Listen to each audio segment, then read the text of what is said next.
Okay, we'll go ahead and jump right in, do a couple of introductions as we wait for everyone else to join.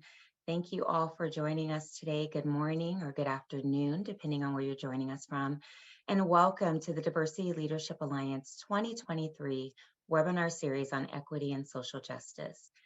After 21 years of driving progress around diversity, equity, and inclusion, the conversations continue, and now we move into 2023 by creating DEI actionable items. My name is Tandra Richardson. I am the Director of Student Diversity and Inclusion at the University of Phoenix, a proud DLA board member, and the 2023 chair of the DLA Education Committee. Welcome.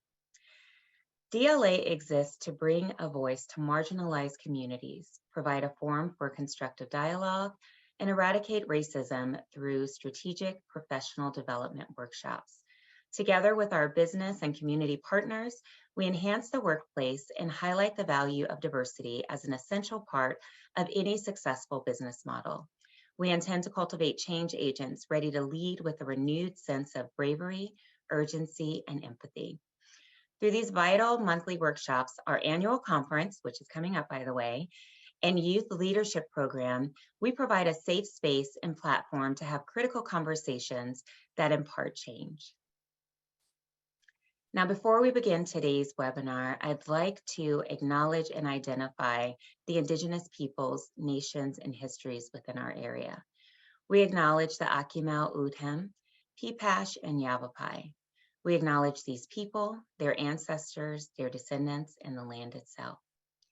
At DLA, we're all about progression, and we want our DLA community to know that we are working to move beyond just an acknowledgement into actions for our Indigenous communities.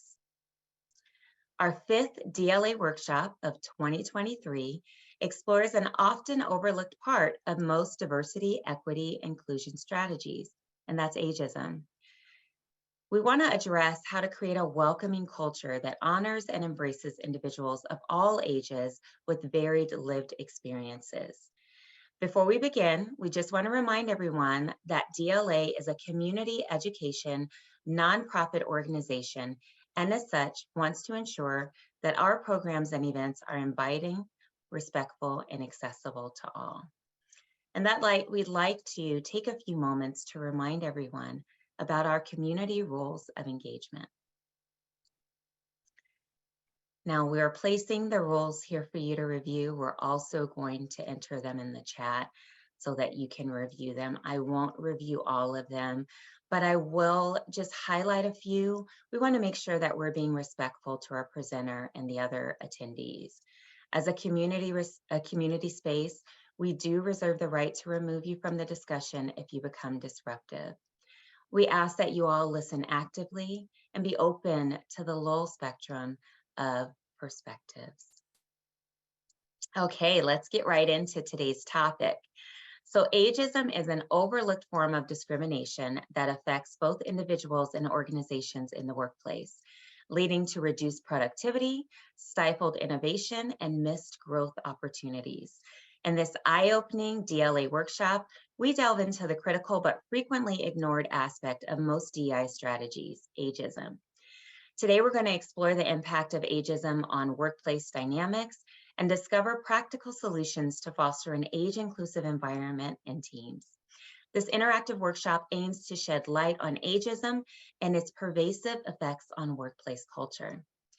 Participants will gain a deep understanding of how ageism manifests, its impact on older and younger employees, and its intersectionality with other forms of discrimination. By engaging in thought-provoking discussions, we hope that you all will uncover the subtle ways ageism can creep into policies, practices, and daily interactions. I am so excited to introduce you to our presenter today. Sheila Callahan is a co-founder, executive director, and board chair for Age Equity Alliance. Excuse me. She partners with leaders to create an age-equitable workplace culture, increasing talent attraction, development, and retention. Sheila is a diversity, equity, and inclusion subject matter expert and regular contributor to Forbes DEI channel. She has experience in corporate communications and DEI across public, private, and nonprofit sectors in the US, Europe, and the Middle East. Sheila is a passionate educator and equity advocate and believes employers who proactively build diverse, all-age teams are in the best position to succeed in the future of work. I now present you with Sheila. Thank you, Tandra, for that beautiful introduction. And I mean, just the whole welcome to your community was so lovely and inclusive. Can you see my screen? I take it you can see my screen? Yes, we can see it. Okay, good. Thank you. All right. So it's wonderful to be here, everyone. Thank you again to Tandra and for Joanna for extending the invitation. In the time that we have together today, I do want to talk about the myriad of ways that age bias and age stereotypes show up across the age spectrum and threaten a culture of inclusion and belonging. I want to talk about all the different ways that ageism is perpetuated. Some of them might be rather surprising to you. And I want to share important steps for increasing and creating accountability that leads to positive workplaces. But first, I would like to know a little bit more about you. There's a lot of people in the room today. So I would love if you would just put in the chat, like, what part of the business are you in? Are you DEI?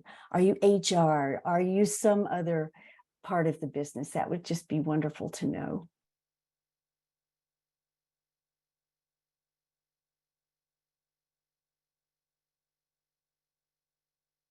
Oh, we have a lot of people.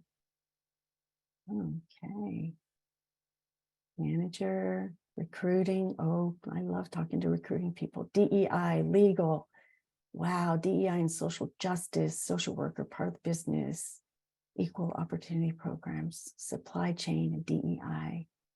Oh, that's fantastic. That's wonderful. Good. I'm so glad that all of you shared that with me because, you know, I'm going to actually be asking a lot of questions along the way. And I invite you to participate to your comfort level with the understanding that everyone's contribution just makes our time together all the more interesting. But I want to start by telling you how I became an age equity expert. I started my career in diversity, equity, and inclusion in the late 90s for a global pharma company. I worked at first to diversify the supplier base, and then later moved to HR to develop and brand what would eventually become a global DEI program. After taking a 7-year career break in 2011 to spend more time with my 4 sons who were growing up way too fast, and if you have children, you know how that is, I found it impossible to re-enter the workforce. I was told that I was overqualified or I was simply ghosted. During a 3-year period where I actively sought employment, and this was in my early 50s. I am 59 right now, so this was in my early 50s. I did all these things to try to outsmart the system. I rewrote my resume hundreds of times. I took a 6-week course on how to interview like a millennial. And eventually I spent thousands of dollars to hire a career coach for a 12-month contract, and still no job offers. So I thought, you know, at first I thought it was me. And then I thought, this can't be right. I'm qualified, you know, I have good creds. I mean, what is up?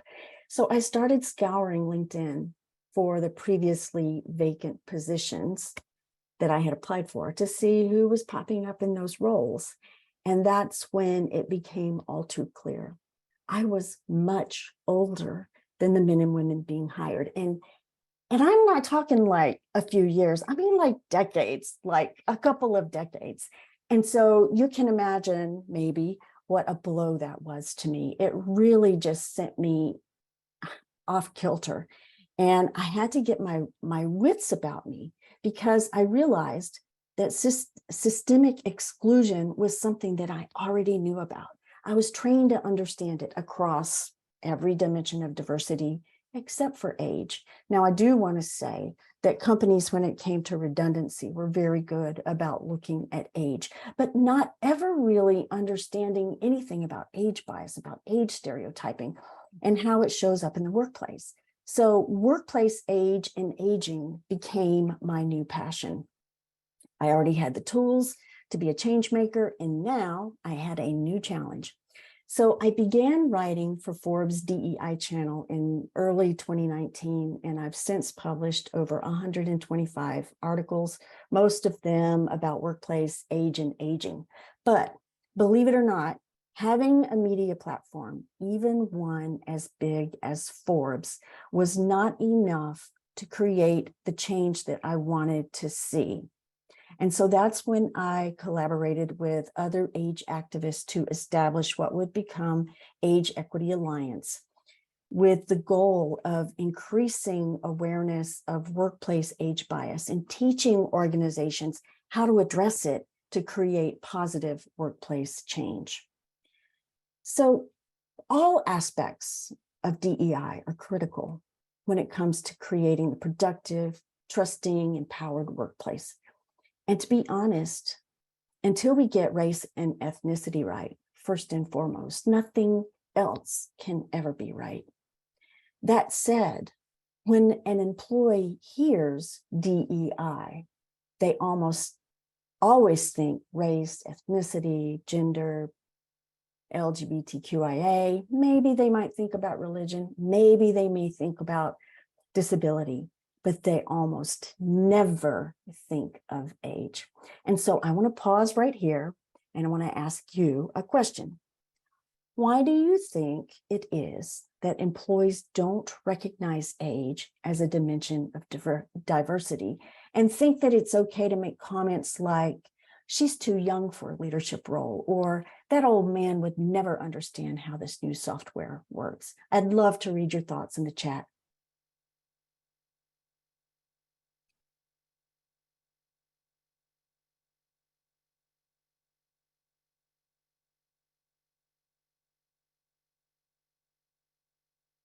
Why do employees not recognize age as a dimension of diversity? We have legal consequences. We have unconscious bias. I'm very unaware. Absolutely. Yeah. It has never had consequences. Yes, yes, yes. Due to the systemic ageism, yes. People tend to focus on the most obvious forms, which does not always include age. I think ageism applied differently to men and women. Absolutely. Harder to prove. Absolutely. You guys are spot on.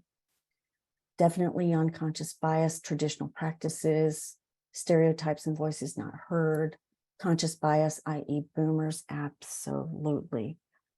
Marketing makes fun of age. Yes, and we've got to change that. Age has wisdom of organizations in history. Sexism is still at play. Yes, absolutely. Some of us don't see our age as an issue. That's good. Lack of positive presentation of older adults in culture. That's great. Thank you, everyone, for sharing. Those are all real and valid. And so I'm going to read 4 statements. And I want you to think about this being true. Most adults over 50 encounter at least one form of ageism daily. Employees under 40 are more likely to report age bias in the workplace. Age bias impacts workers of all ages. And most companies with DEI programming admit age as a part of their strategy. So these are all facts. These are all facts that have been reported on by media ongoing now for some time. So let's talk about, okay, so what do we mean when we talk about ageism anyway? So ageism occurs whenever age is used to diminish the competency and capability of someone else. And it occurs across the age spectrum. Really, it can occur whenever there's an age gap between two or more people, I mean, that's ageism, because somehow people think being older is one thing or being younger is one thing. And when we use age as a determinant of ability and competency, that's where we go wrong. So, as I said, age bias occurs across the age spectrum. And while 55 plus is where we typically find the most egregious age bias and discrimination, we regularly hear stories of young, early career employees who are dismissed regardless of their potential, or they're exploited with low pay and unrealistic demands and the expectation of 24/7 availability. I have an example that was related to me by he was 20 years old, I believe, and he had started a job in a legal support center. So he knew he was going to be making cold calls. He was pretty excited about that. And he got very lucky and, got some good calls in the first week. But after he'd been there a couple of weeks, his manager threatened to withhold his day's pay if he didn't make some extraordinary number of calls that day. And he didn't know that his manager couldn't do that. He just had been told he had to make this enormous number of calls and he'd better chop. So by midday, he wasn't even halfway through and he just gave up. And the next day he resigned. So age bias against younger workers typically manifests with older workers dismissing them or not providing them opportunities to lead or not taking their recommendations seriously or even allowing them to make recommendations. But age bias against younger people also shows up in the way we speak, using dismissive tones, referring to them as kids, young folks. I mean, we've probably all said this, and that's the truth. We all probably, most likely 99.99% of us have made ageist or stereotypical comments because it's so ingrained in our culture. So, even saying something like, come back and talk to me when you have more experience under your belt. I mean, that's condescending, right? So equating age with immaturity and inexperience diminishes potential and it decreases access to talent. Even a requirement for a minimum number of years experience for a particular job could be indirectly discriminatory, especially if competency has been gained and demonstrated in less time. So then on the other end of the age spectrum, you have the older workers who are increasingly portrayed as disposable, out of touch, no longer able or willing to meaningfully contribute. And these views are spread by social media, by the press, and in the workplace by employees who express and or act on ageist views. So I regularly hear from recruiters who say that their clients have told them not to hire over a certain age. I remember in early 2019, one of the earliest articles I published on Forbes referenced an executive recruiter who was told explicitly, don't bring me anyone over 40. And that was for an executive level position. In this posting that you see here on your slide, this is more recently, and you can see how frustrated this recruiter is when his client told him absolutely no applicants over 50 because they wanted someone, quote, hungry and with lots of energy. He was outraged and he declined the job. So on the one hand, saying that no one over 40 is better than saying no one. I mean, no one over 50 is better than saying no one over 40, right? But we still have this problem of bringing age into the discussion, and that's what needs to change. So another question for you, drop your answers in the chat. What do you think are the biggest stereotypes that prohibit the hiring of younger candidates, especially for, say, a mid-career role, even if they have demonstrated the experience?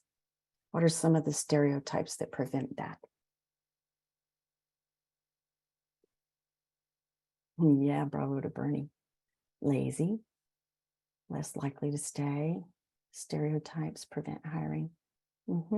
Entitled, lack of leadership experience, not mature enough, unreliable, unaccountable, will have a family soon, not loyal. Yes, yes, yes, too outspoken, immature, bias against millennials. Yes, all of these things. These are stereotypes that create situations of age bias against younger people. Okay, so what about olders? What do you hear about older candidates? What are the stereotypes preventing hiring older? What are the stereotypes that prevent people from hiring an older person or promoting them? Health issues, bad with technology, poor IT, can't teach an old dog new tricks, not capable of navigating, can't keep up, can't adapt to change, slower, ready to retire, won't change, inability to learn, not staying long enough for investment, less open to new ways, stuck in there, always threatened by change, lack of motivation. So interestingly, there are a lot of these stereotypes that apply only to older people, but there are some overlaps too. For example, lack of motivation or not staying long enough for the investment. Those are very typical stereotypes that we see. Well, I'm happy that you're happy that I'm addressing all forms of ageism along the age spectrum. It's very, very important, because the thing is, and thank you for that comment, Trina, I appreciate that. The thing is that if you have younger people that are experiencing bias and stereotyping by their elders, don't you think that it's easier then for them to have bias and stereotypes against their elders, and it creates this cycle of age bias, and we really just have to stop with it. So thank you for sharing. Those are great. You guys are so spot on.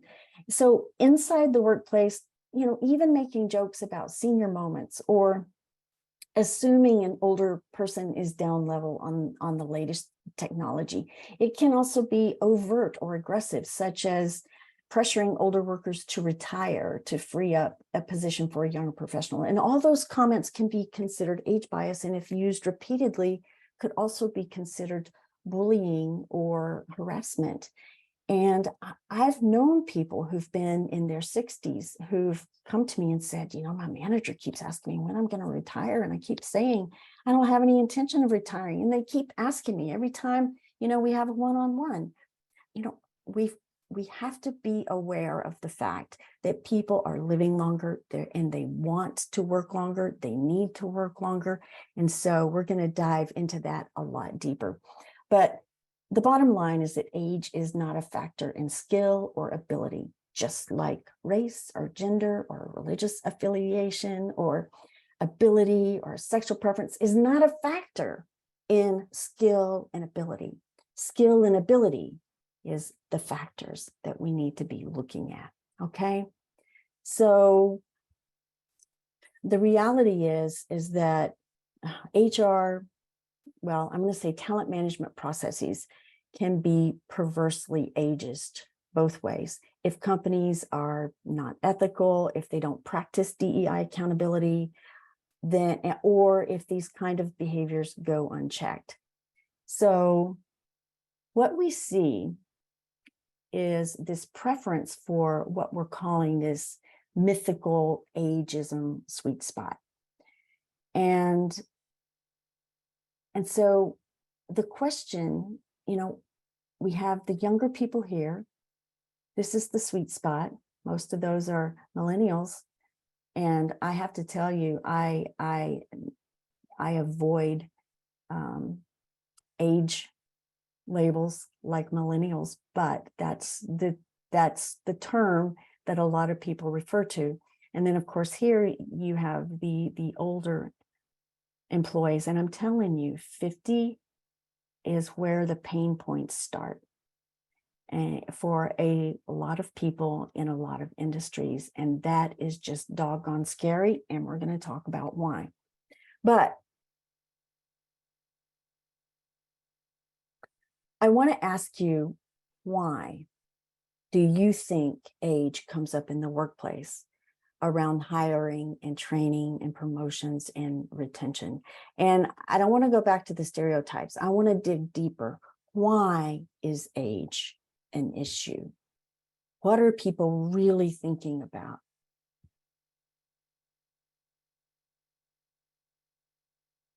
Yes, sexual orientation, not sexual preference. Thank you, Sarah.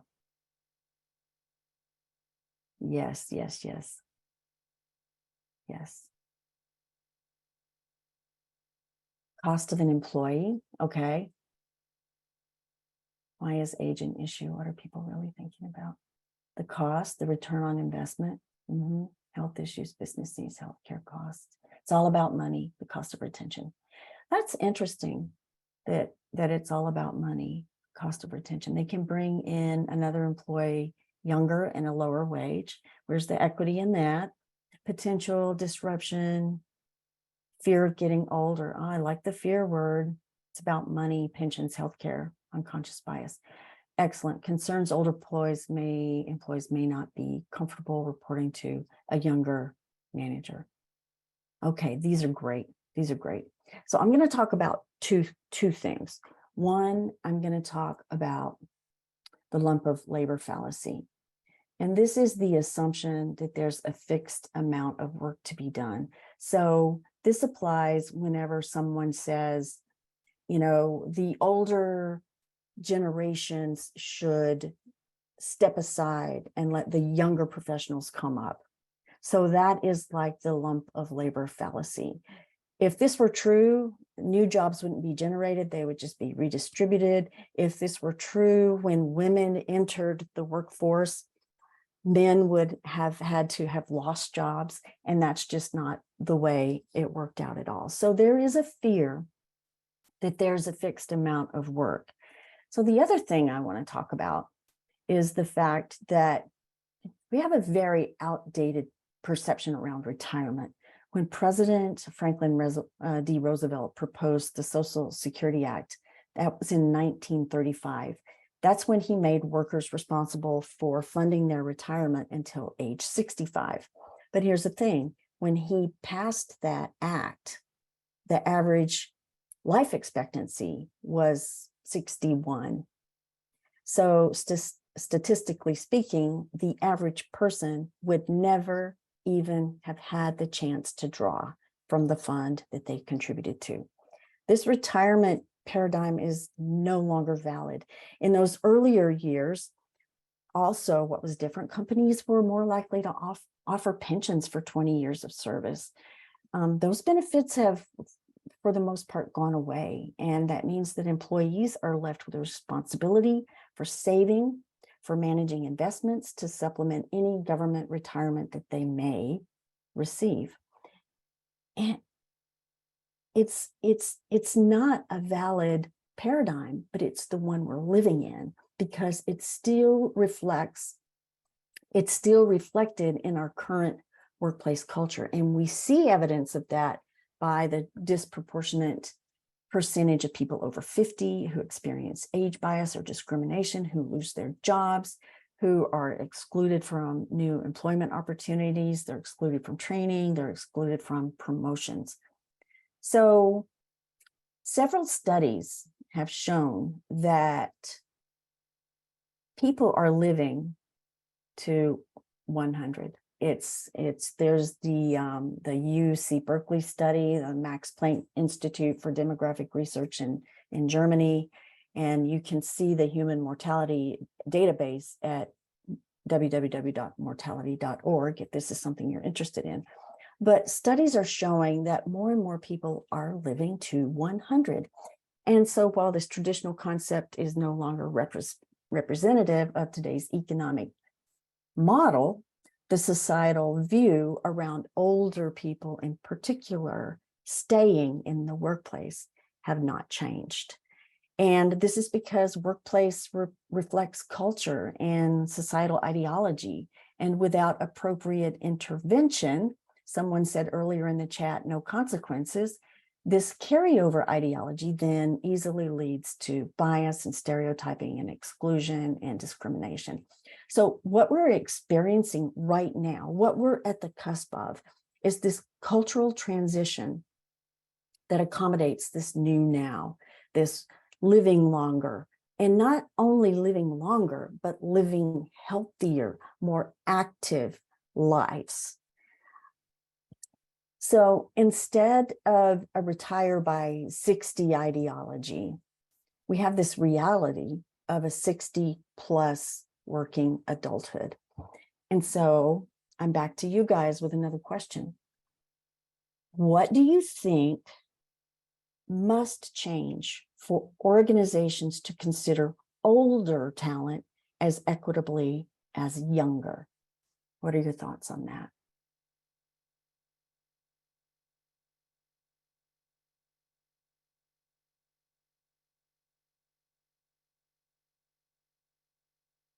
What do you think must change for organizations to consider older talent as equitably as younger?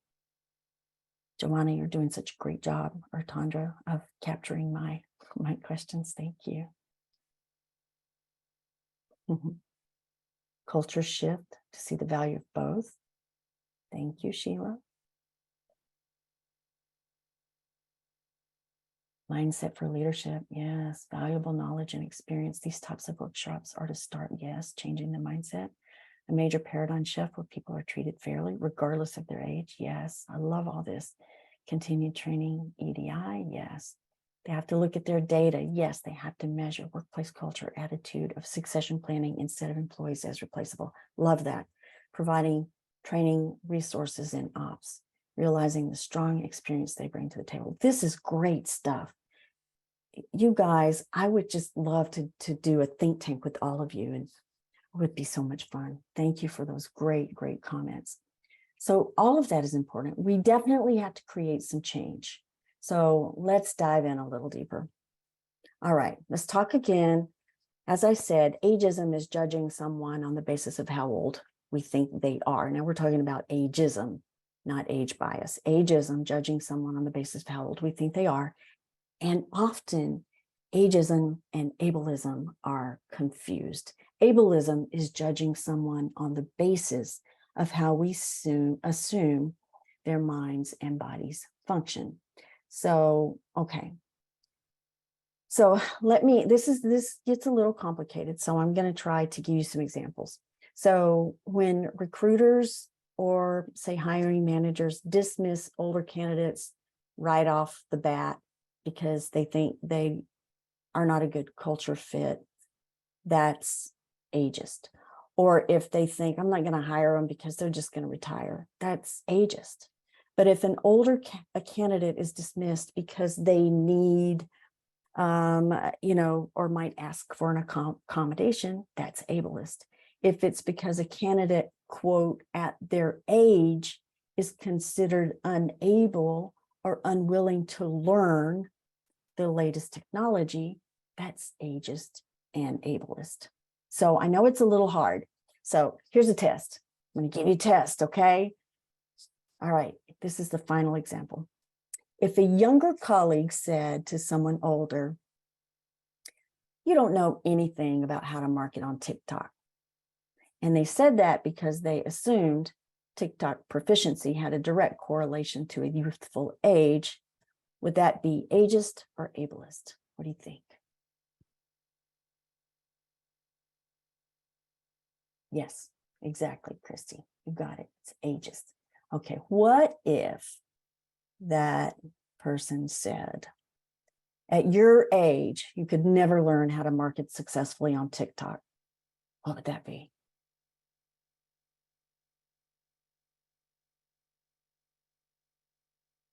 ableist. Actually, both ageist and ableist. So it's very complicated. But then you know what? Let's be honest. Whenever we're digging into any dimension of diversity, there are layers and it's complicated. And the same is true with age. So here's another thing that makes age bias and ageism a little different from some of the other dimensions of diversity. And that is age stereotypes can become internalized, and we believe the stereotype and bias that's been projected on us. And in this way, they become self-fulfilling prophecies. For example, if a younger person begins to believe that they are too young for a leadership role, and therefore they don't apply, then they have internalized the age bias that was directed at them.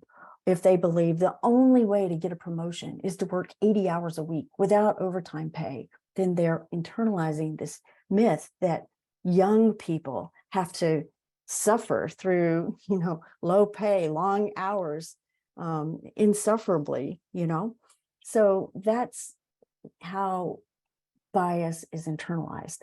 There's an interesting study done by a team of researchers. One was in Amsterdam and the other one was in London, I think. And they demonstrated how older workers were making employment decisions using internalized ageist narratives. In other words, they were interviewing older workers who had decided to leave the workplace, not because they wanted to, but because they thought it was their time to step aside. So what we're talking about is not just something that happens in the US. Ageism is a global issue. The World Health Organization reports that ageism may now be more pervasive than sexism or racism, and that globally 1 in 2 people are ageist against older people. And in Europe, younger people report more perceived ageism than other groups. Now, I want to point out that in the US, and most of you probably know this, that the ADEA protects employees 40 and older, although some cities and states like New York, for example, don't specify an age. But in many parts of Europe, they protect all employees across the age spectrum. So that could be one of the reasons why those that global data is so high with regard to younger people. But the World Health Organization also reports that centenarians are the fastest growing demographic. So the likelihood of all of us at some point knowing someone who's 100 or older, that's becoming more common. So when it comes to employment talent, those who want to work around the world, workers aged 65 and older represent the fastest growing contingent of talent, yet that group is the most overlooked. So if you add gender to that equation, and that came up in one of the comments, then even more people are discarded because yes, men are always more employable than women, we see. Now, if you add race and gender, the possibility of, say, a Black or brown woman over the age of 65 obtaining work is just almost impossible. So age adds potential layers of bias across all the other dimensions of diversity. So at the same time that people are living longer, healthier lives, the birth rate is declining, and falling fertility rates mean that nearly every country could have shrinking populations by the end of the century. So right now we have as many people turning 80 as there are babies being born, if you think about it. And while many predicted another baby boom when COVID hit, the opposite actually occurred with birth rates dropping around the world in 2020. And in the US, the birth rate dropped 7%. So we've drilled down and we understand that this traditional model concept of retirement no longer represents today's economic model. that societal views about older people working longer have not changed. And because the workplace reflects this cultural and societal ideology, then we have continued age bias, stereotyping, exclusion, and discrimination. So I will say that when I first began this journey back in early 2019, when I was looking for anything written about workplace age and aging, I had to go to academic studies. And now I'm very happy that you find all major media covering age. And that's not just because of me, that's because of a whole bunch of people who are age activists who are going out into the world and trying to help educate people. And this is because as people, you know, they're living healthy lives and they're active and they want to participate, but they're being excluded. And so the Age Equity Alliance team is part of a major collaboration between global bodies, including the OECD, the World Economic Forum, and AARP, to achieve this mission of education and shifting the culture so that it understands the way age shows up, that they hold themselves and each other accountable for change, and that we create a truly diverse and age-inclusive workplace. But to do this, we need leaders like each one of you who are on this call, engaging with this topic, who are committed to cultivating a diverse, age-inclusive workplace. So why is it so important to do this? Well, let's think about what makes a great company. Well, I think what makes a great company depends on who you ask. Customers, they want quality, fair value, reliability, and a guarantee. Stockholders want to see increasing returns, and every board of directors wants to deliver on their mission and vision. But what about employees? Employees, they want to feel aligned to the mission and vision. They want to respect their colleagues and feel respected in return.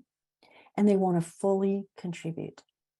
But most of all, employees just want to belong. They want to belong. And belonging is an interesting thing because companies can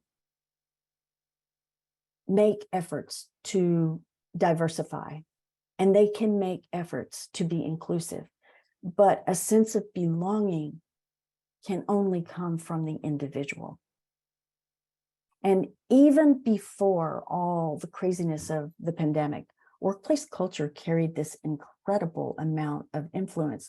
One survey of 5,000 people reported that 77% would consider a company's culture before applying for a job. I know I would. And more than half, or 56%, said that a company's culture is more important than salary when it comes to job satisfaction. So what we've learned from years of studies is that companies with a diverse, engaged workplace outperform the competition. And employees who feel a sense of belonging are more productive and drive customer satisfaction and revenue. So we know it's about the money, right?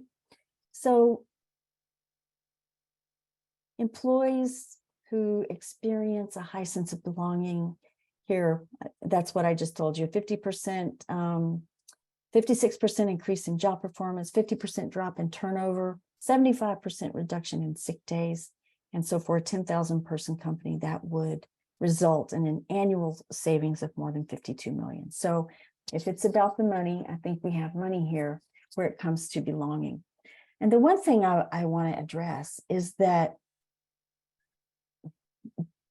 exclusion is actually painful. Studies in neuroimaging show a relationship between social and physical pain. So if belonging is about creating an environment where people feel connected to the organization and its people, then how does age factor in? Well, the exclusion of a particular group, if exclusion of a particular group is embedded in the work culture, then the safety of belonging is interrupted. The exclusion of older workers is particularly unsettling, given that it impacts everyone, regardless of how they identify, and it predicts the future experience for anyone younger. So think about that for a minute. Think about recruitment and interview polls. If everyone's under 40 and younger employees see that, how might that impact their ability to fully trust and to fully feel like they belong? Especially, say, if, they're pushing 40. So I want to share another story to set this in context. A couple of years ago, I had a conversation with a man. He was 31, working in the tech industry. And he told me that he first became aware of age bias and stereotyping when his manager, who wasn't even 40, said he was putting as much money into savings as possible in preparation for job loss. And this younger employee was shocked because he considered his manager exceptionally capable. And so when he asked what made the manager think his future with the company was uncertain, the manager said, "Because I'm almost 40 and that's old in this business." It had nothing to do with performance. It had nothing to do with skill and competency. It had everything to do with age and the perceived social construct that talent, potential, and performance capability have an expiration date. And so I refer to that as the shadow threat of ageism, because at that moment, fear became an unexpected shadow threat in this younger employee's mind. And that fear undermined his feelings of trust and sense of security and belonging that he had at his company. His sense of safety had been disrupted in this realization that if he was lucky, he might have 10 years left. So this is the perfect place to loop back to this, longevity and 100-year life. People are living longer, which is good. But that means people need and want to experience longevity in the workplace as well. And so what we're bumping up against in this cultural transition that I'm talking about is making it so if we have if we're living longer and we're working longer, how can companies accommodate an on-ramping and off-ramping, and on-ramping and off-ramping, so that we can maintain a sense of work-life balance, the myth of work-life balance, so that we can maintain our sense of health and wellness, so that we can take time out for the things that we need to take time for. So it's like this. If we don't change societal beliefs and employee culture around age and aging in the workplace, not only will more older people become impoverished, but younger workers will face this limited number of years that they have to achieve this enormous financial security that can last them to age 100. So this shadow threat of discrimination is just one example of how ageist messages can undermine the sense of belonging. And if it's not addressed and if it's not eradicated, then no amount of diversity and inclusion effort will be able to influence belonging, because age impacts each and every one of us. So children as young as 3 have learned the negative perceptions of being older, and they know that being younger is better. And we also know that, according to neuroscientists, 95% of our cognitive activity is by default, so that most of our decisions, our actions, our emotions, and our behavioral responses depend on the 95% of brain activity that goes beyond our conscious awareness. So back to we're operating almost in an unconscious method. We're doing things rote. And when we're doing things rote, we're not questioning the why. we're doing something?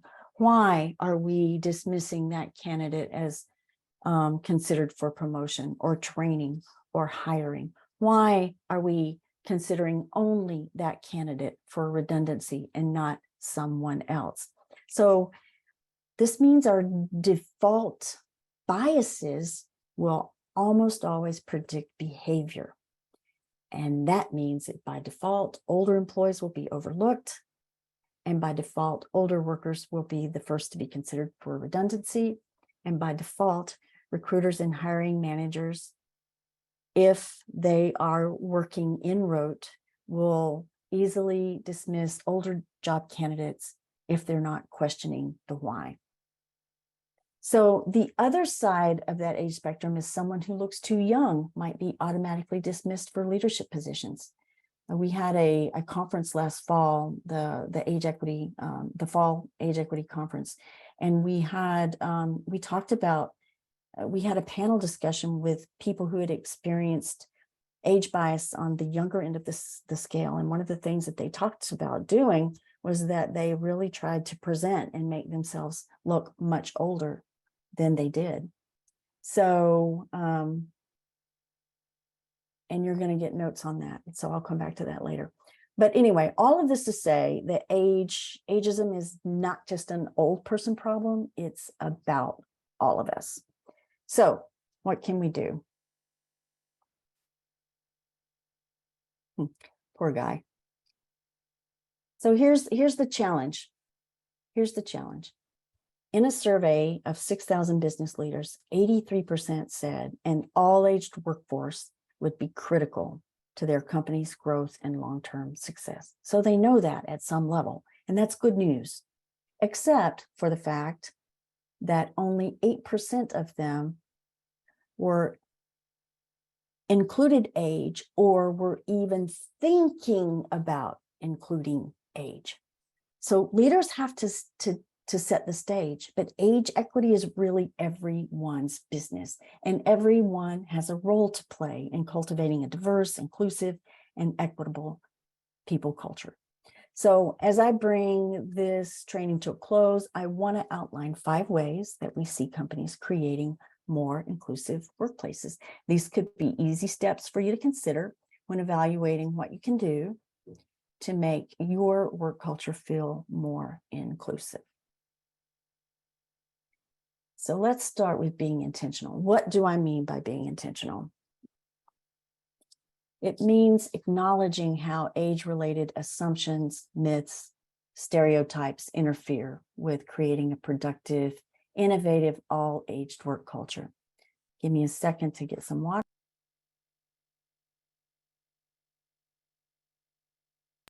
Thank you. Okay. It's about being particularly mindful of how you perceive age when it comes up, either as it relates to you personally or how you are reflecting your beliefs about age to others. So think, are you reluctant? You know, just be honest. We're not sharing this publicly, but I want you to think for a minute. How do you feel working with someone a lot older than you? Or how would you feel reporting to someone a lot younger than you? And be honest with yourself and ask yourself, if that feels challenging to you, then, you know, ask yourself why, and challenge yourself to experiment in a working relationship with someone whose age is a lot different than yours. And it's also important to take notice of the times you feel your age is being used as a judgment against you. How does that make you feel? What age bias or myth or stereotypes is that based on? And the second one, challenge ageist thoughts and statements. Ask yourself and others if age-related statements are really true. If you hear yourself say, I'm too young to apply for that leadership role, or I'm too old to run that marathon, stop and say, what makes me think that? You know, is that what I really think, or is that what people have told me? Think about the age constructs that you place around yourself and consider if it's really applicable. If someone else makes an ageist statement directed at you, challenge their thinking non-confrontationally by asking, is that really true? What makes you think that's true? What evidence do you have to support that generalization? If we don't challenge age myths and stereotypes and assumptions, we miss an opportunity to help people step out of their default thinking to behavior and become more conscious about the words they use and the decisions they make. So, for example, Bernie, the recruiter who rejected the client, I applaud his efforts, but I really wanted, I did ask the real pressing question. Did he explain why he turned down the role to the client? Because if he didn't, he missed an opportunity to educate, to raise awareness, to snap the client out of that autopilot, out of that rote, and into, wait a minute, let me think about what I said and why I said it. It might not have changed the outcome, but we cannot change systemic age bias or any bias if we avoid challenging it. So the third one is avoiding generational labels. And that's exactly what references to Gen Z and Gen X and millennials and boomers. They're just labels. And let's face it, hearing one of these labels might conjure up certain ideas about what the work ethic might be.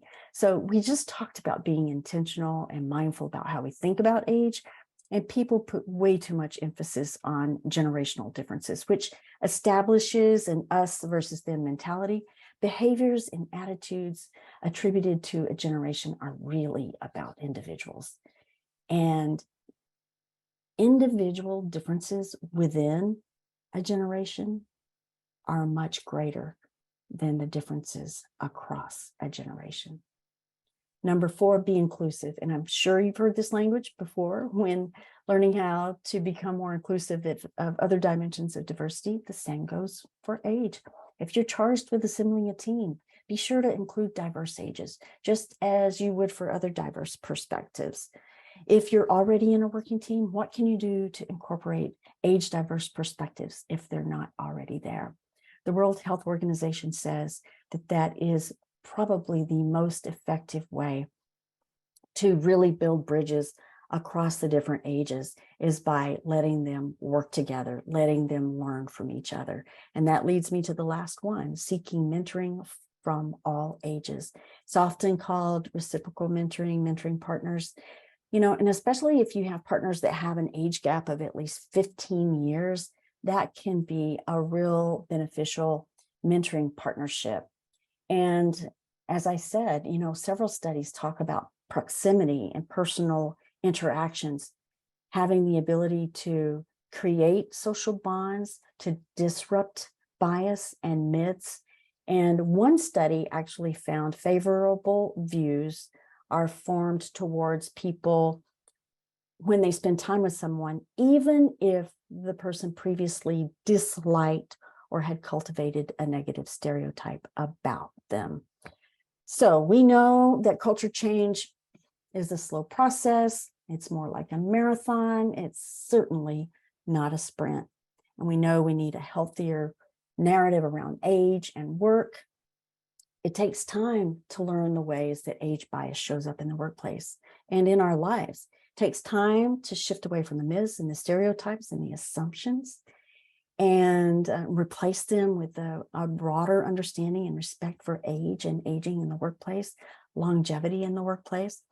It takes time to discern how organizations and people can adapt to a longer working life with safe on-ramps and off-ramps. It takes time to build bridges of trust between different age groups,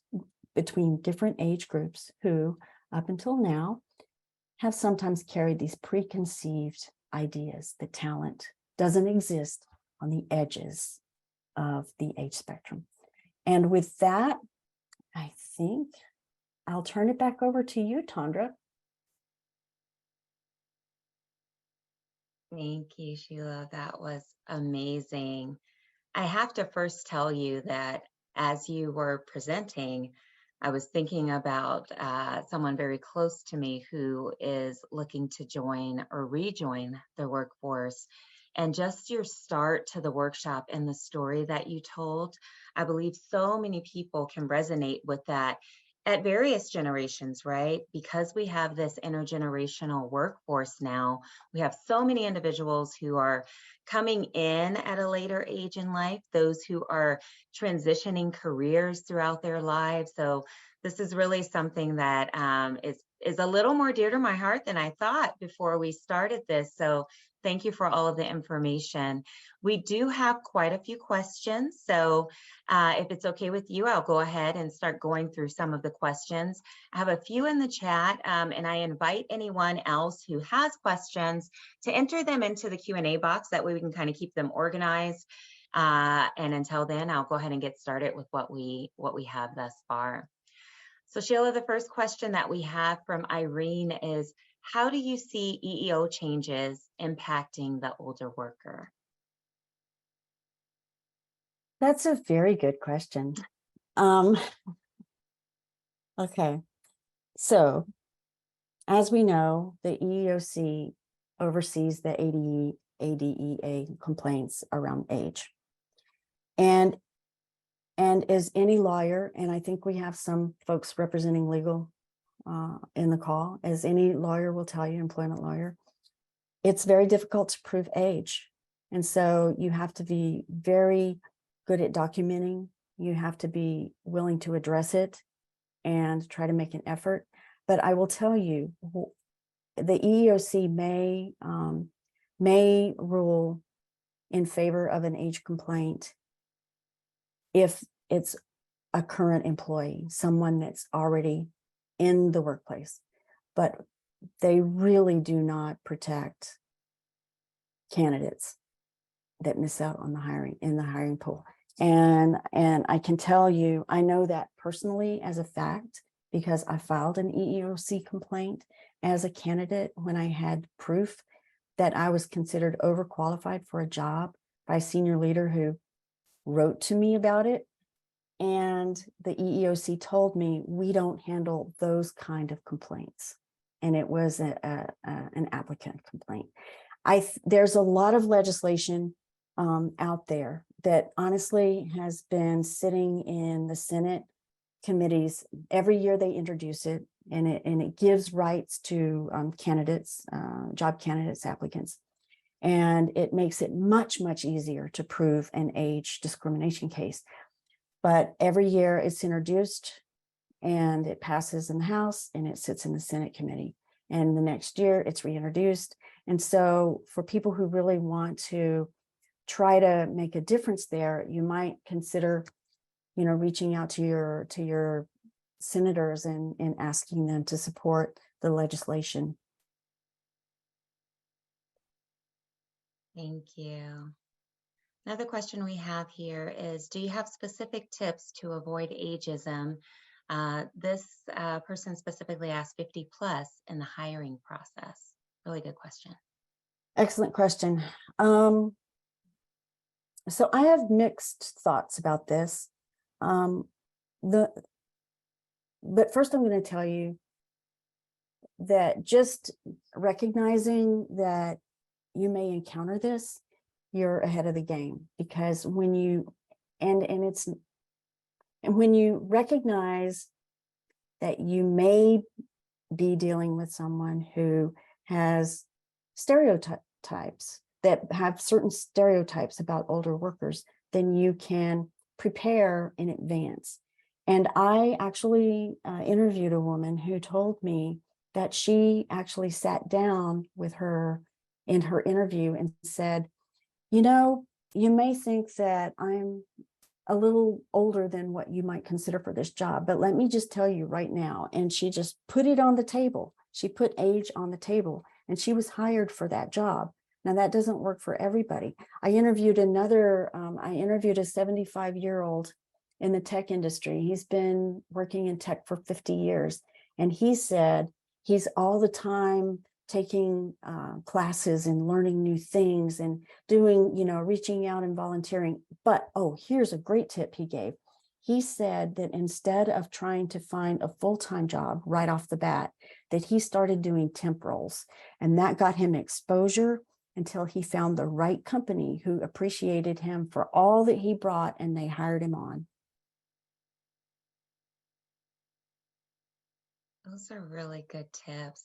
I see that we have a hand raised by Mary. Mary, would you like to join us? Marianne O'Connor, would you like to come on live and we hear from you?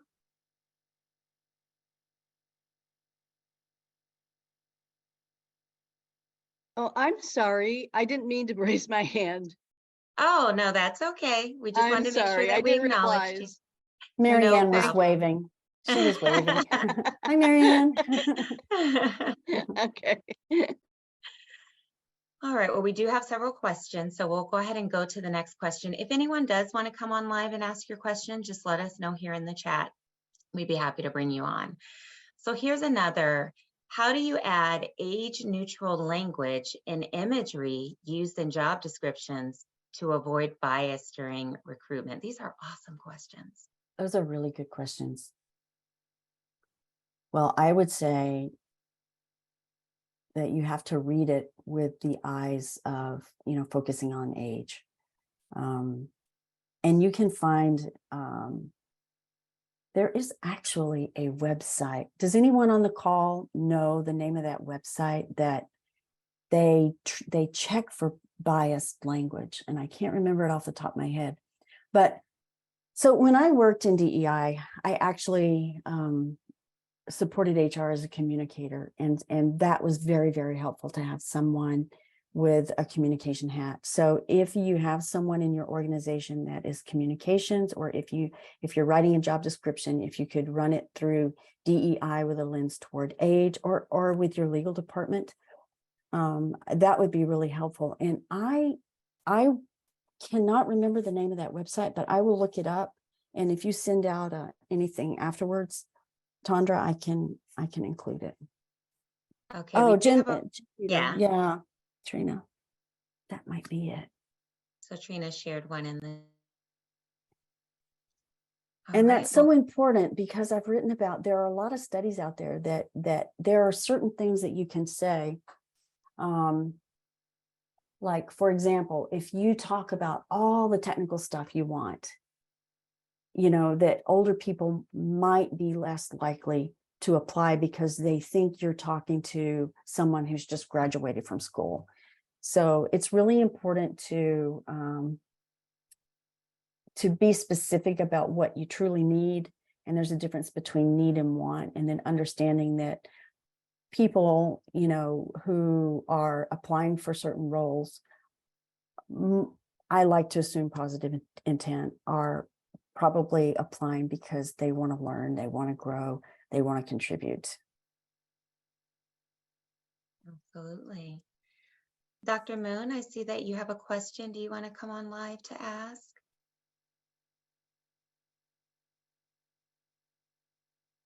And it's up to you if you want to share your camera or not, or you can come on just audio, whatever works best.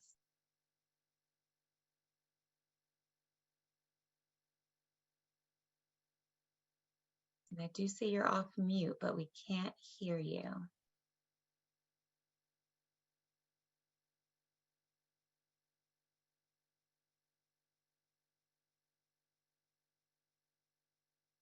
Give you a moment to see if we can get it working.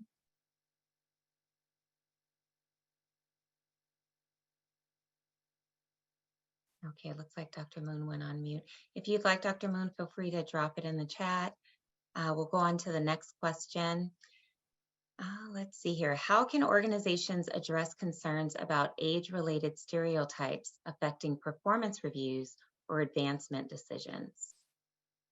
These are all great leader training topics. And Age Equity Alliance has a YouTube channel, and we have about 100 different videos out there, and they're short. They're like 3-4 minutes.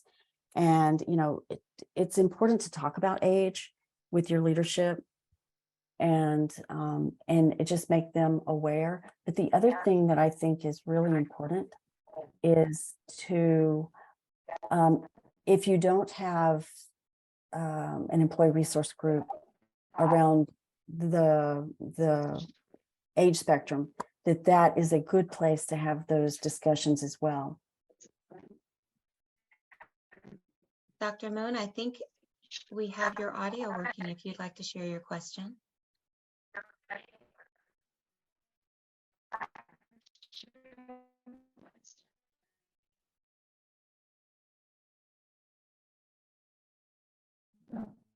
Okay, maybe not. We'll go on to the next question. What initiatives can companies put in place to help encourage intergenerational collaboration and learning within the organization? I love that question. So I would love to say self-forming teams, but self-forming teams might not accomplish that. And so that means that there needs to be a little direction. I love the idea of challenge missions. Like you take a really big problem and you put together a diverse, age inclusive team and let them solve. Another thing that I've seen happen is that actually there's this great story about a group of gamers, and they were self-identified as being from middle school all the way up to a grandmother. So these gamers were taken, and that's what happened. These scientists had been trying to figure out how these proteins were folded for a decade. And they put the challenge out into a gaming community. And within a couple of weeks, this team of people from middle schooler all the way up to grandmother had solved the problem that scientists had been trying to solve. So incentivize people, inspire people, motivate people, give them a big, challenge and help create the teams. And it can be multiple teams. But I think that teaming has to be a little more directive, because I think that especially if there's already, an us versus them mentality, then they're not going to voluntarily come together. And back to the employee resource groups. I'm often asked, do you recommend an employee resource group for, late career, mid-career, early career, or for everybody? And I think the most effective ERGs are the ones that include all ages, because it's important for older people to hear the concerns that are being expressed by younger people and vice versa. And they have to create this space of trust and, all those wonderful, rules that you dropped in at the very beginning about respect and hearing. And and when you have a safe space to do that, and people can really talk about how they might feel that someone is being condescending to them when they were only trying to contribute, or someone is being, not included because they're 2 decades older. Great. I'm going to ask Dr. Moon's question really quick, and then we're going to go live with Elizabeth. So Dr. Moon's question was, do you have information or know of studies that investigate the rates of ageism applied to different racial and ethnic groups? What racial and ethnic group is more likely to be the victim or target of ageism? It depends on the country. If we're talking about the US, it would be, I would say, Black people, also Hispanics. But yes, there's a lot of that kind of study. In fact, one of AEA's academic advisors, he's with the London School of Economics, and he's given me so many resources. In fact, the resource package that I'm going to share with you, should I just tell them about that now really quickly? Sure. Yes. Okay.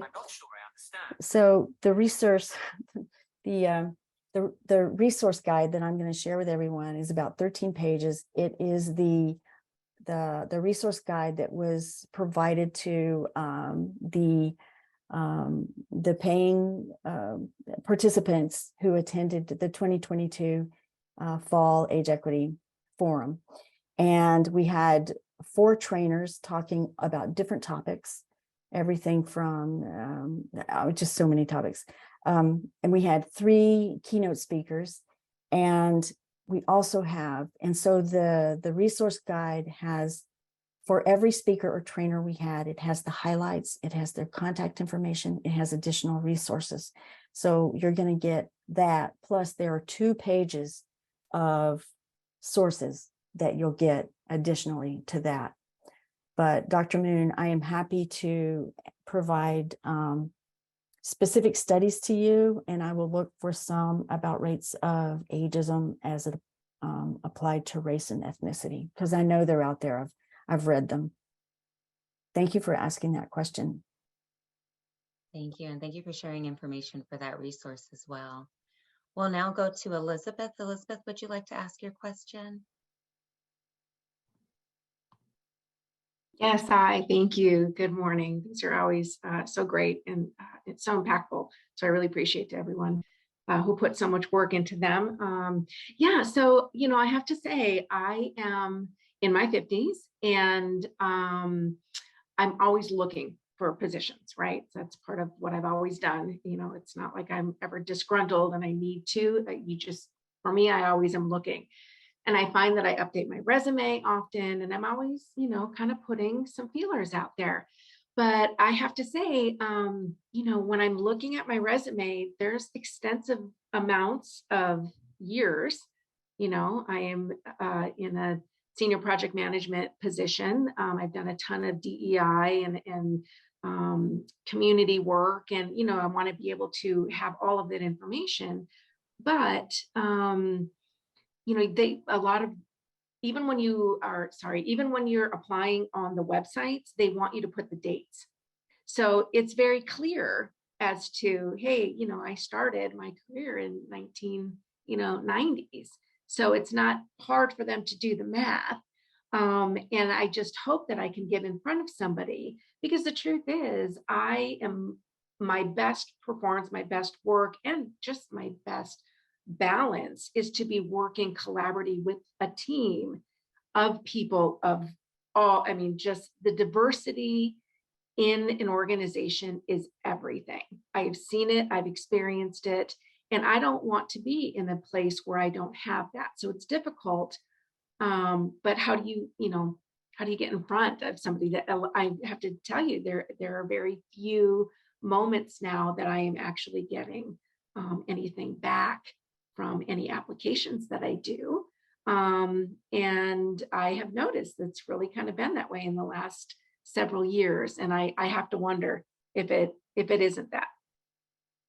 Well, I feel that pain. And thank you for sharing that personal story in this forum, Elizabeth, because my story, your story, everybody has a story. The first 6 months I wrote for Forbes, I had a conversation with my editor, and I said, I'm so depressed. I'm hearing all these really depressing stories about people in their 50s who can't get jobs, and they're having to use their retirement to pay the mortgage on their house or take early retirement. And when you take early retirement, you lose the benefits for all those years afterwards.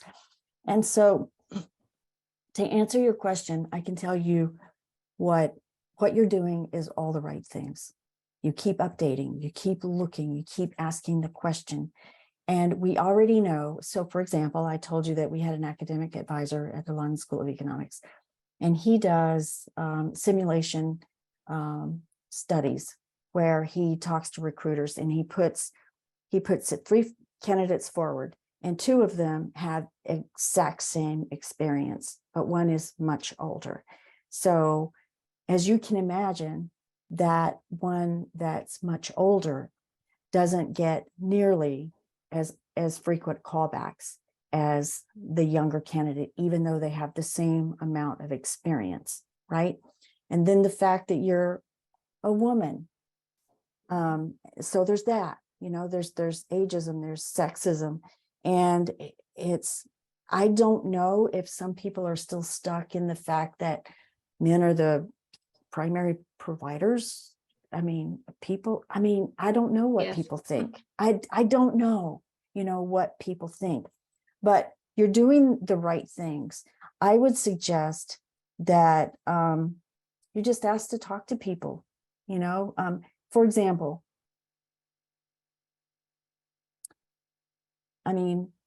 I started Age Equity Alliance as a nonprofit. It's a volunteer. All the work, all the people that we have are volunteers. The board is volunteer. The team is volunteer. I volunteer.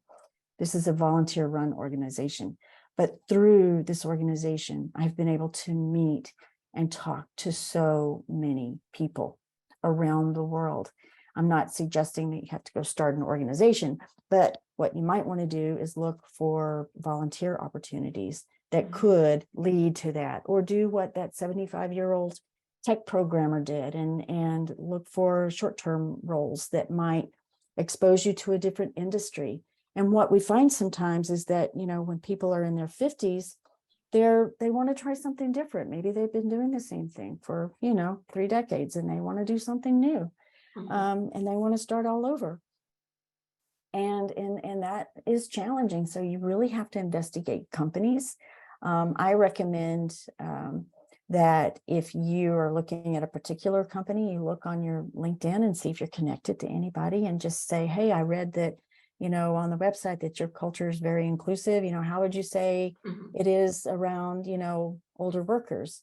And just start a conversation. Yeah. No, that's I great. hope that's helpful. I wish I could wave a magic wand. Yeah.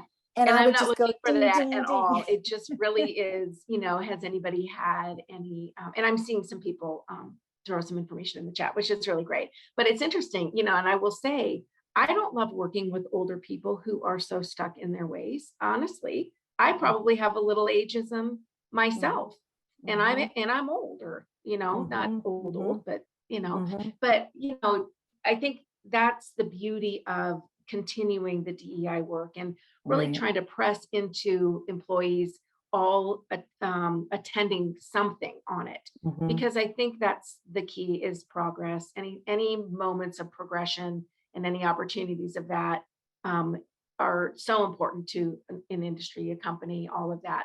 And so, yeah, anybody that's holding that back, for sure. So thank you for your time. Oh, you're welcome, Elizabeth. Thank you for coming on and sharing these personal stories.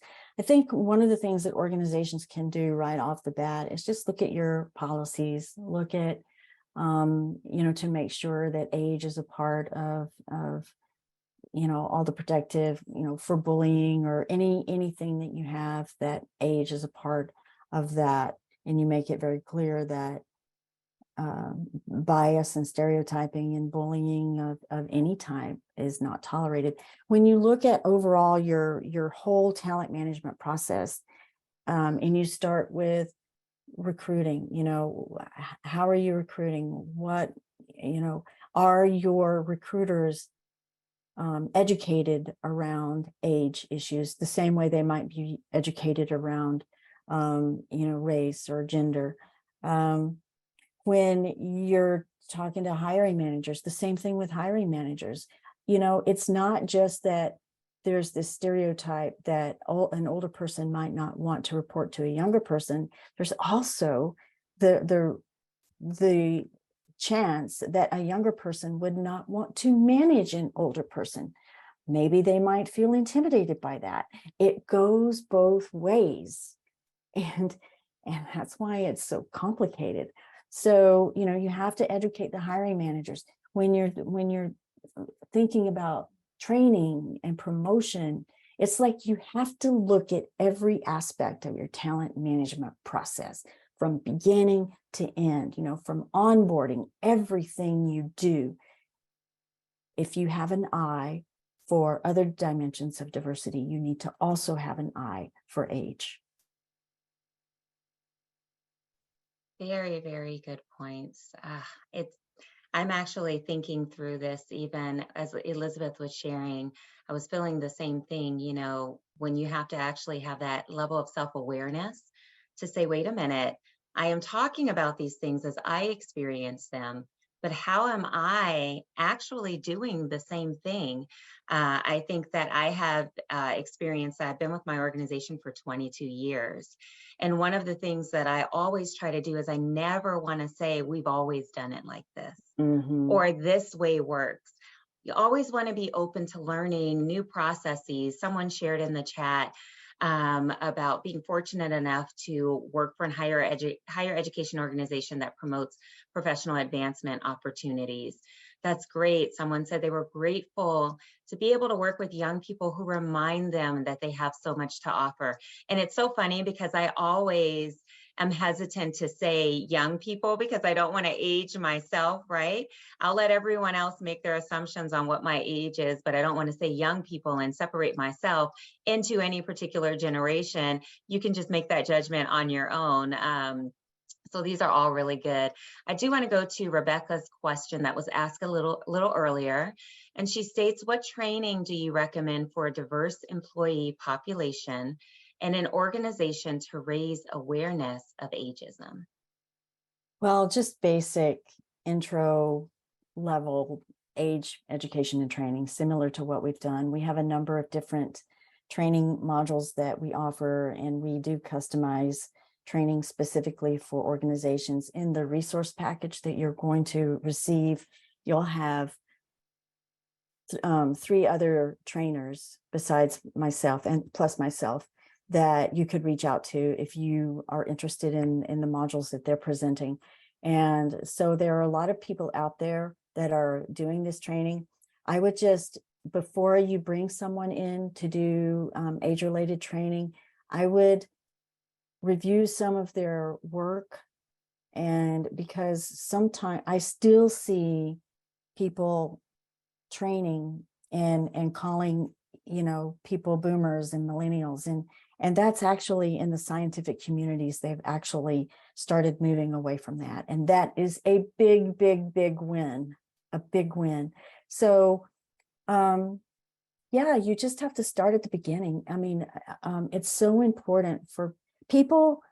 We can't hold people accountable for changing something that they don't know that they're doing wrong or that they could do better.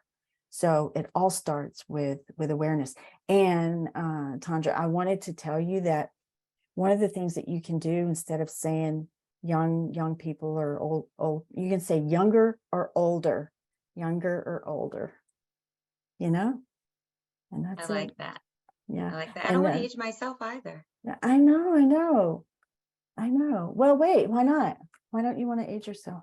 Well, I think You have to claim your age. Yeah, some of the things that we're discussing here, and even that Elizabeth mentioned, and then some of what is in the questions that are going to be asked just after I finish here, is you don't know the perceptions, right? So you don't want to fully adapt or acclimate to an environment that is systemically broken. But at the same time, you want to kind of feel things out when you are looking to progress yourself professionally. So I think that's where my hesitancy comes in. Yeah. I want to make sure we get to a few other questions. We have a few people who are going to come live with us. We'll start with Brenda Thompson. Brenda, do you want to ask your question? Sure. Actually, it wasn't a question. It was partly a comment. And it was about a question that was asked by somebody else about some things that you could do to address ageism in your workplace in terms of the way you treat people in interviewing or in other ways. And one of the things that I've found to be effective in conducting interviews is to do them in ways which I hope other people are doing, which is not having the most senior people, the highest level of manager, the department manager, be the only people to conduct interviews. And to not necessarily conduct interviews in a group. I know we, used to have people float from office to office or meet with different people. Zoom is a great equalizer. And also, you don't need to be in the room. And what I found very interesting is that people spoke very differently with peers when the so-called boss or who would be manager was not in the room. They had areas of common interest, hobbies. They asked, what is it like to work there? They wanted to know what their peers would be like that they would see and work with every day. And also, and I point out, it's not a young or old thing. It can be cultural as well. And I would find that somebody would say, well, I'm a little bit concerned about her because she seems so quiet. She seems so shy. Well, get this, when I interviewed the same person an hour earlier, they talked so fast. They were finishing my sentences. They were laughing. They were not shy. It had to do with how the questions were posed, what questions were asked, and also the difference between subjective and objective observations, which we may not be aware of. They would think that someone was quiet or shy. They were an active listener. They were paying attention. And they were trying to make sure that they answered questions. And so they weren't talking. Some people are trained that it is rude to speak over or talk over others. And so if someone has a different interview style than I do, they elicit different answers in response to the same questions. Also, can I point out, when people are interviewed by you, who is doing the interviewing is very important before you even open your mouth. Women, people of different ages respond differently to the interviewer. If you're being interviewed by all white males and they're all older, the way you interact with them is very different. You may be relieved to see a woman. You may be relieved to have a younger person asking you some questions. So you have to mix it up. You have to get out of the room, and then you have to confer with each other about the things that you liked about the candidate. And may I also just point out, we've had a lot of conversations about how people are perceived, et cetera. As the hirer, as the employer, and I have a legal background as well, you have to focus on skills. Do they answer the questions that you ask? Are they on time to the interview? Do they know anything about your company? Did they do their homework before they even showed up? Or are they confused about what the job is that they applied for? What is the attitude and demeanor that they express? Are they comfortable interviewing? It doesn't mean that they're going to be a great employee just because they're nervous when they interview, or a bad employee. And then check references, because references tell you how a person problem solved, how they got along with other people. Why did you hate to see them go? There are people who said, oh my God, don't hire my best person. And so you have to do your homework, and you shouldn't be doing the old lockstep interviews or making those assumptions. Make sure you ask all the same questions. You can't ask different people different questions, or it's not an equitable interview situation. So you have to be using your listening skills and be objective, but the criterion for the job, the skills for the job, are not subjective. You should be measuring the same skill set no matter what the person looks like, or what they speak like, or whether they have an accent. And by the way, generationally, it is not uncommon for us to stereotype people to assume if they have an accent that they won't be understood, just because we didn't understand them personally. If someone speaks multiple languages, that is a skill set above and beyond. That is a plus plus. And one cue to you that you may be missing things is if your workplace does not reflect diversity, if it is very homogeneous, if it is all white, if it is all male, if it is all Black, if it's all female, it is very difficult for you to see your gaps when you're interviewing. People are like, we all get along, everything's great. You can't see your gaps if you don't have people help you see them who are not yet there. So it is very important for you to be aware of that when you're interviewing people, and to make sure that when people are interviewing you, because believe me, they are, if you don't reflect that diversity, if your culture seems flat or stagnant, if you don't seem like you would be a place that they would be able to fit in or comfortable, you will not get that talented individual to work for your company. So that is extremely important. And one last comment I wanted to make had to do with appearance myths. When she was talking about ageism, which I have to salute, so many of the things that she said were so wonderful. There are many things that are unspoken about ageism, and that has been demonstrated demographically and statistically. People assume if a person looks older, that they're less physically capable. People assume if a person doesn't hear well, that they don't understand, or that they're less intelligent. There's very many stereotypes associated with physical abilities and acumen. There are also beauty myths.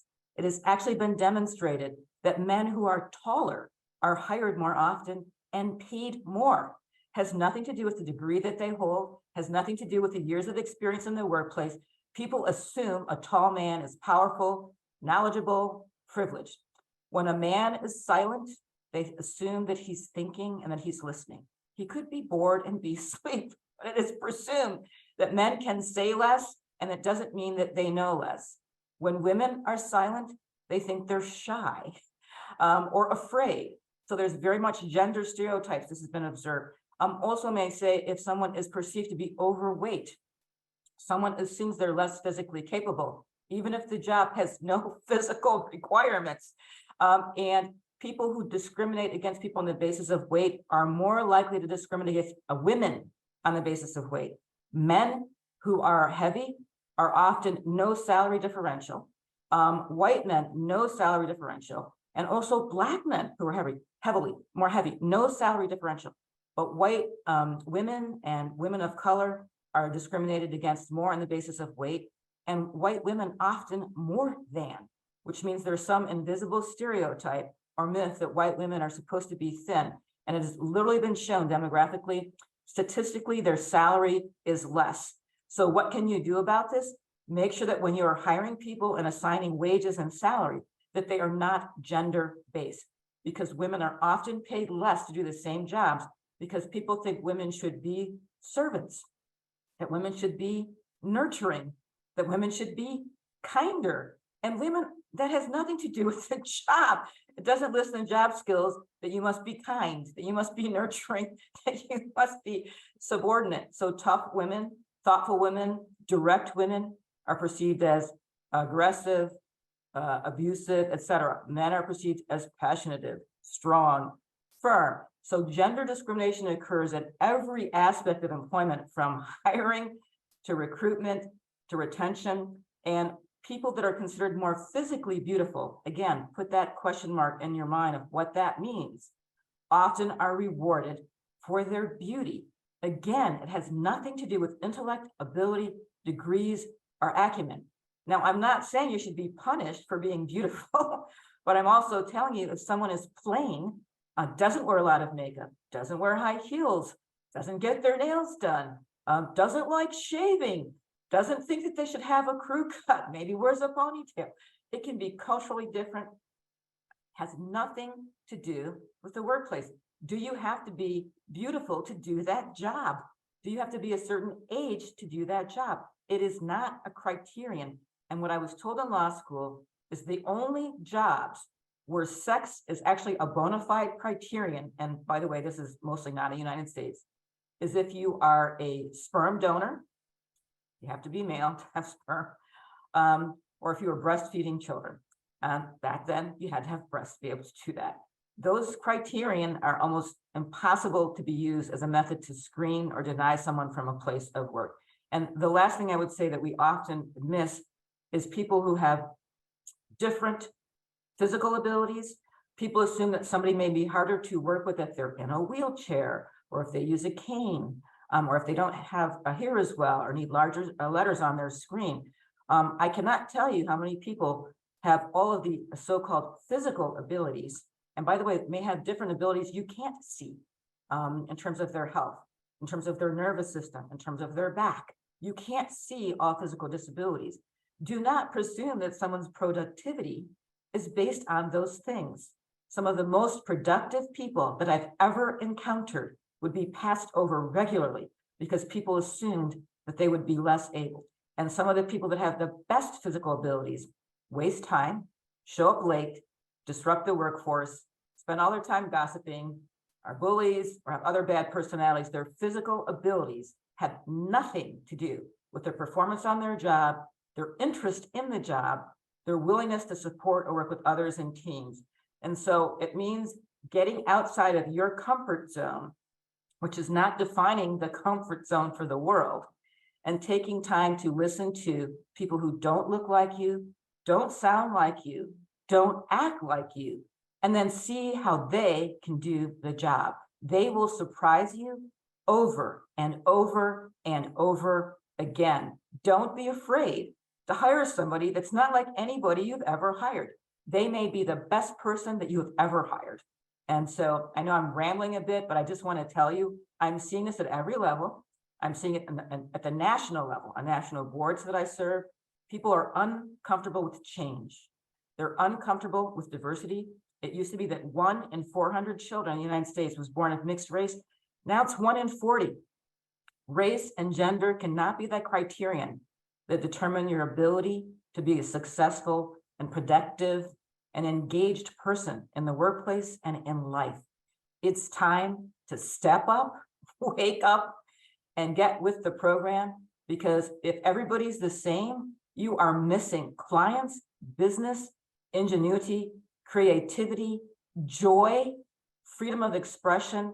And so you can do that if you want, but what will happen is your company will be mediocre, and the customers that you serve, which reflect that diversity, will be underserved because you will not be able to serve them because you cannot fully perceive their needs, interests, and the things that they want, the products that you serve, or the way that you deliver service to them. You cannot be tone deaf and expect to capture or keep them as clients. Thank you so much, Brenda. Wow, what a powerful contribution. We have received so much reaction to what you have shared in the chat. That was amazing. I want to be respectful of time and our other attendees. We're going to bring Jo on so that she can share a few comments that she made a little bit ago in the webinar as well. And then after Jo, we'll come back to you, Sheila, and we'll wrap it up for today. Thanks. Good morning. That's a tough act to follow. I'm 65. Many of my friends are similar age, and I realize listening to this how often I hear them dispute how awful people treat them because of their gray hair, but then they turn around and disparage young people, that they don't show up, that they're not smart. And I always disagree because I know lots of really responsible, capable young people. But I am challenged about how to address it without being snippy. And so I'm looking for coaching about how, the awareness thing to just, kind of bring it up without being too difficult. Well, that's a great question. And I think that, the next time they say something, you might consider just saying, wait. Okay, I have a question. I have a question. And they're looking at you and you say, now I noticed that, I've heard you say this about young people before, and I just have to ask, is that really true? Is that really true? And just get them to think about what they're saying. Another thing that I've heard that works really well is that you could say something like this. There was a time when I thought younger people were X, Y, or Z, but I've really come full circle by realizing that they're not like that at all. And talk about the good experiences that you have with younger people. That's a very, very powerful way to have a non-confrontational conversation. You start with yourself being in the same place they are, and then tell them how you've changed and why. That was really good. I have to tell you, this has been an amazing discussion. Even as we pull together these workshops and the topics, I always walk away with so much rich insight and information. I first want to let you all know that we have provided a link to Sheila's site in the chat. I know there's been a lot of requests for the resource that she provided, so you'll be able to access her site there and gain more information. We'll also make sure that we share this out when we share the recording on the DLA website. This has been such a great conversation. We thank you all for your contributions. We thank you for your questions. We want you to know that the work that we do here at DLA would not be possible without the important contributions from our volunteers, sponsors, and my fellow board of director members. Their continued guidance and leadership of the organization over the past 20 years is imperative to helping us move the needle on social justice. Thank you to my education committee members who are responsible for helping to plan the monthly workshops. Lastly, a very special thank you to Ashley Troyer and Joanna Deshay, who unfortunately lost her voice, which is why she is behind the scenes today. I do hope, Joanna, I'm going to put this public call out that you're going to get some rest today. She's working very hard to make sure that we get this workshop delivered to all of you. Also want to extend a gratitude to Maria Radloff of Via Maria. She's our webmaster who places all video content on our DLA YouTube page and website. We would not be able to do the work that we do without the support of our amazing sponsors that help to underwrite the programs, such as the workshop you attended today. A very special thank you to Mayo Clinic and the Tegna Foundation, Channel 12, for supporting DLA and its programming year-round. If you've enjoyed today's workshop and content, please consider supporting DLA further by making a donation. Your donations help us to continue these vital dialogues to help us keep workshops and content like this complimentary to the community. In the chat area, we'll be providing the link to click and make your donations online. We want to remind you that DLA is a 501c3 nonprofit organization, and your donations ensure that we eliminate any barriers to accessing this vital information.